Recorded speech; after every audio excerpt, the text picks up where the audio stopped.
ধন্যবাদ আজকের সভার সভাপতি, ধন্যবাদ জানাচ্ছি এত রাত্রে যারা কষ্ট করে আপনারা এখানে আসছেন, বিশেষ করে আবারডিন থেকে, গ্লাসগো থেকে, ডান্ডি থেকে যারা আসছেন সবাইকে অশেষ ধন্যবাদ জানাই আজকের সভার আয়োজন করার জন্য যে মানুষগুলি কষ্ট করেছে তাদের সবাইকে।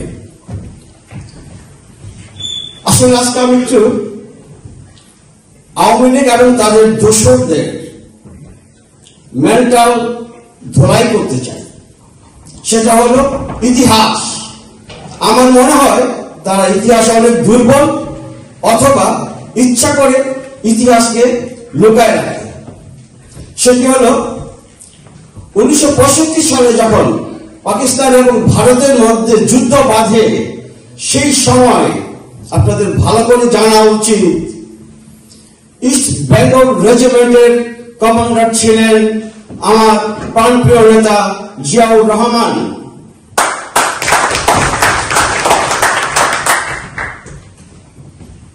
তদানীন্তন পাকিস্তানের প্রতিটি ডিভিশন যখন হেরে যাচ্ছিল, সেই জায়গায় এই ইস্ট বেঙ্গল রেজিমেন্টের অগ্রগতির কারণে তদানীন্তন লাহোর বেঁচে গিয়েছিল। সেটাকে আপনারা ভুলে গেছেন? আপনাদের ভুলে গেলে চলবে না। মাত্র 6 বছর পরে 1971 সালে এই যখন আমাদের স্বাধীনতা সংগ্রাম শুরু হয়, আমার শহীদ প্রেসিডেন্ট জিয়াউর রহমান ছিলেন চট্টগ্রামের 8ম ডিভিশনের কমান্ডার এবং তার মুখ দিয়েই প্রথম উচ্চারিত হয়েছিল বাংলার স্বাধীনতার ঘোষণা। তাকে কি করে আপনারা অস্বীকার করেন? কত বড় সাহস আপনাদের কে দিল? আপনারা ইতিহাস না জেনে কেন কথা বলেন? শুধু তাতেই আপনারা ক্ষান্ত হননি, পরবর্তীতে তাকে কারাবন্দীও করেছেন। অথচ আমার শহীদ প্রেসিডেন্ট জিয়াউর রহমান তার শুধু চাওয়া ছিল যে শুধু আমাকে যেন শুধু বেতন ভাতা এবং আমার পেনশনটা ঠিক থাকে। সে ছিল একজন অনেস্ট। আপনারা যখন বাকশাল কায়েম করে একনায়কতন্ত্র ডিক্টেটরশিপ নিয়ে ব্যস্ত ছিলেন, আর আমার প্রেসিডেন্ট ক্ষমতায় এসে সর্বদলীয় রাজনীতির ব্যবস্থা করেন এবং সমস্ত সবকিছু মানুষের কাছে নিয়ে আসেন, যেখানে অধিকার হয় সাধারণ মানুষের। আমরা ডিক্টেটরশিপে বিশ্বাসী না। আমরা ডিক্টেটরশিপ কখনো আমাদের দেশে প্রশ্রয় দিব না। এটা আপনারা ভালো করে জানেন এবং জেনে রাখেন। ভবিষ্যতের জন্য কোন দিনেই সে সুযোগ আপনারা আর পাবেন না।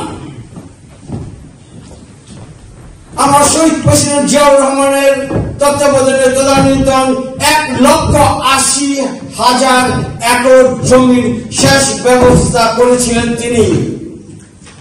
আমাদের কৃষিতে নির্ভরশীল করেছিলেন, খাদ্য স্বয়ংসম্পূর্ণ করেছিলেন, আর বিনিময়ে আপনারা দিয়েছিলেন 1974 সালের দুর্ভিক্ষ। এটা কি ভুলে গেছেন? প্রতিটা দেশের শাসককে, প্রতিটা দেশের প্রধানকে জানতে হয় পররাষ্ট্রনীতি। আপনাদের পররাষ্ট্রনীতি সম্বন্ধে কোনো অভিজ্ঞতাই নেই। আপনারা আটকে ছিলেন রাশিয়া এবং ইন্ডিয়ার মাঝখানে। আমার নেতা সেখান থেকে বিশ্বের সমস্ত দেশগুলির সাথে সুসম্পর্ক বজায় রেখে আমার নেতা এগিয়ে গিয়েছিলেন সমস্ত পৃথিবীতে। দেখেন আপনাদের কতটা সুনাম আর আমাদের সুনাম কোথায়। একদিকে দারিদ্রতা দিয়েছেন আপনারা, কারণ আপনাদের তাতে লাভ। কারণ দারিদ্র থাকলে একনায়কতন্ত্র প্রতিষ্ঠা করা একদম সহজ। অথচ আপনারা তার মাজারকে বিলুপ্ত করে দেওয়ার চেষ্টা করেছেন। তার পরিবারকে ঘর থেকে বের করে দিয়েছেন।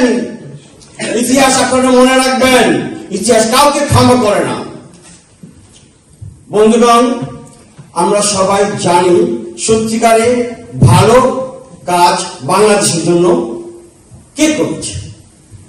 এটা বিএনপি ছাড়া অন্য কোন দল নাই, প্রশ্ন ওঠে না। আমাদের সাথে কম্পিট করার কোন সুযোগ কারো নাই। বন্ধুগণ, আমরা সবাই জানি এখন আমাদের করণীয় কি। আমাদের করণীয় সেটা হলো ভারতের পলয় থেকে আমাদেরকে বের হতে হবে।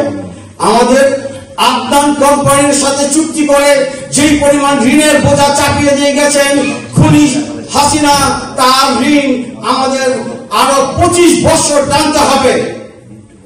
সেটা কি বাংলাদেশের মানুষ করেছিল সেই চুক্তি? না, আপনাদের শাসন আমলে আপনারা করেছেন। আপনারা চুক্তির একবার পড়েও দেখেন নাই যে তাতে কি লেখা আছে। জাতীয় স্বার্থের পরিপন্থী যত রকমের কাজ আপনারা করেছেন, আজ সময় এসেছে তার জবাব দেওয়ার। 60 লক্ষ কোটি টাকা আপনি চাপিয়েছেন, যার বিনিময়ে আজকে আমার জনগণকে ঊর্ধ্ব মূল্যে সমস্ত জিনিসপত্র ক্রয় করতে হচ্ছে।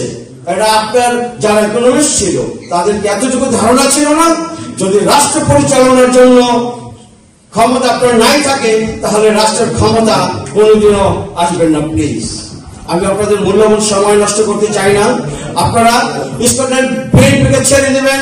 যোগ্য রাজনীতি যারা করে, যোগ্য নেতৃত্ব যারা দেয়, তাদের হাতে ছেড়ে দেওয়া যাবে না। যারা আওয়ামী লীগের গদিতে বসে বিএনপিকে পরিচালনা করে, যদি তাদের হাতে ছাড়েন, আবারও স্কটল্যান্ড বিএনপির কোন রকমের কোন কার্যক্রম আপনারা দেখতে পাবেন না। রিমাইন্ডেড। ধন্যবাদ বন্ধুরা, আপনারা এত রাত্রে